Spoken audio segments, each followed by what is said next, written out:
250 years we have struggled under the burden and rigors of slavery. We were maimed, we were brutalized, we were ravaged in every way. We are men.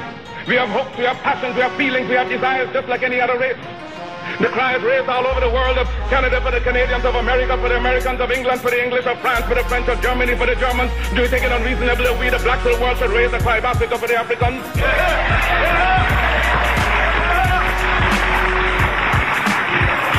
The Negro is a man. We represent the new Negro. His back is not yet against the wall. We do not want his back against the wall because that would be a peculiar and desperate position. We do not want him there. It is because of this that we are asking for fair compromise. Where the Belgians have control of the Belgian Congo, which they cannot use, they have not the resources to develop nor the intelligence. The French have more territory than they can develop. There are certain parts of Africa in which they cannot live at all. So it is for you to come together and give us a United States of Africa. Yes, sir. Yes, sir. We are not going to be a race without a country. God never intended it, and we are not going to abuse God's confidence in us as men. We are men, human beings, capable of the same acts as any other race, possessing under fair circumstances the same intelligence as any other race. Now Africa's been sleeping, not dead, only sleeping.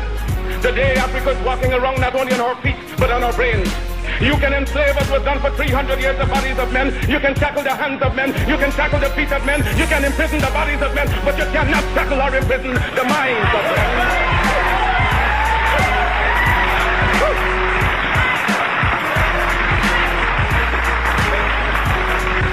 Dive down, black men, and dig. Reach up, black men and women, and pull all nature's knowledge to you. Turn ye around and make a conquest of everything, north and south, east and west. And then when you have wrought well, you will have merited God's blessing. You will have become God's chosen people, and naturally you will become leaders of the world. And as you bow down to the white man today, so a lot of races bow down to you and call you a race of masters because of the superiority of your mind and your achievements.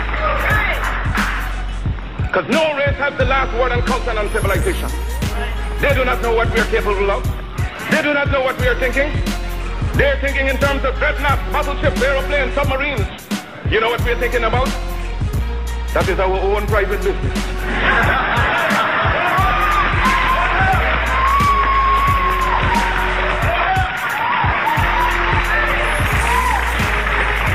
So give us credit for being able to use our minds. And with people becoming conscious of themselves, determined to use their minds, you do not know to what extent they can go. Liberate the minds of men, and ultimately you will liberate the bodies of men. We love the white race, not for social fellowship, but for the common brotherhood of God intended we should live. What satisfaction can anyone get in being happy and see his brother wallowing in filth, dirt, and disease? How can you be happy living in luxury and your brother's living in disease? And then when you try to help the one out of the disease, the subtle culprit talks about disloyalty. Black men of Carthage, black men of Ethiopia, of Timbuktu, of Alexandria gave the light of civilization to this world. Ethiopia shall stretch forth her hands unto God, and princes shall come out of Egypt. Because classes, nations, races have been quite quiet for over 4 centuries. Who was merely born of youth, insult, humiliation, whose forbearance can only be compared to the prophet Job, has likewise lifted his bowed head and raised it up to God's skies and cried out, I am a man, and demand a man's chance and a man's treatment in this world. But I shall teach the black man, I shall teach the black man to see beauty in his own kind and stop bleaching his skin and otherwise looking like what he's not.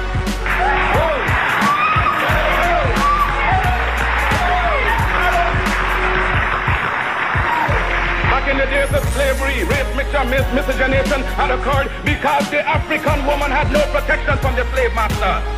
Therefore, there is no need today for black people to themselves freely continue a practice that smacks so much of slavery.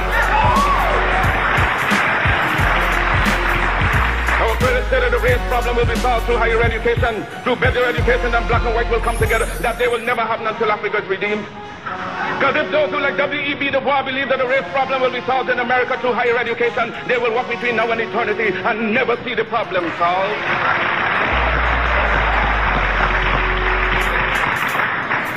God made man Lord of his creation, gave him possession and ownership of the world. And you have been so darned lazy that you have allowed the other fellow to run away with the whole world, and now he's bluffing you and telling you that the world belongs to him and that you have no part in it. I don't have to apologize to anybody for being black, because God Almighty knew exactly what he was doing when he made me black. If black people knew their glorious past, then they would be more inclined to respect themselves.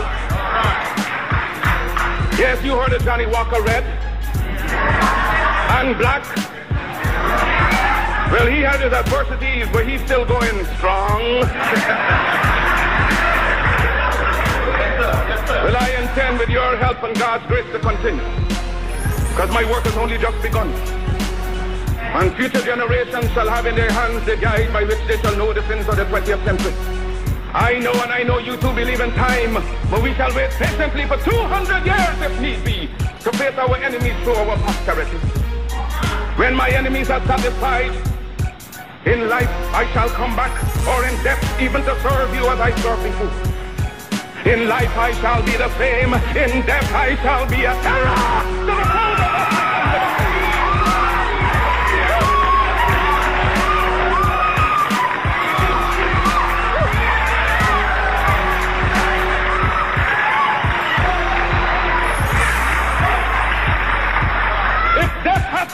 Then count on me to be the real Marcus Garvey I would like to be.